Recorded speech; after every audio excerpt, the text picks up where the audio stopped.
একটি কবিতা বলে শোনাব। কবিতার নাম শাসন বাড়ির পদ্য।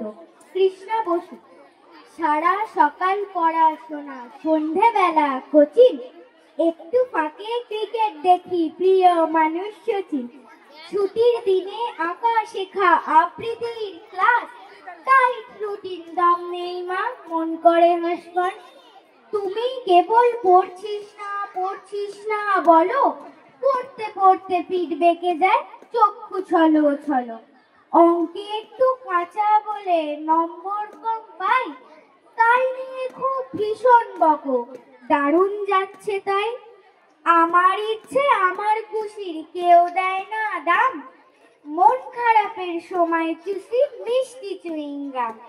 তার জন্য অনেক বকো, খারাপ আমি খুব, যখন তখন মন উড়ে যায়, মন দিতে চায় ডুব।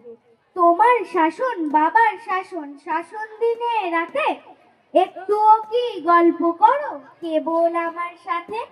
আমার জন্য দিনের খানিক সময় দিতে পারো, দুজনেই খুব ছুটে বেড়াও, যেত কিংবা হারো। না, আমারও যে মন আছে মা, আমার নিজের স্বপ্ন, সেসব কথা ভাবো নাকি তোমার পুত্র রত্ন?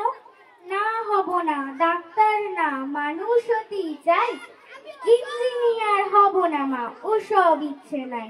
দেশ বিদেশে ঘুরতে ইচ্ছে, হই টই টই টই, আমার মতন বাঁচতে আমায় তোমরা দিচ্ছ কই। নমস্কার।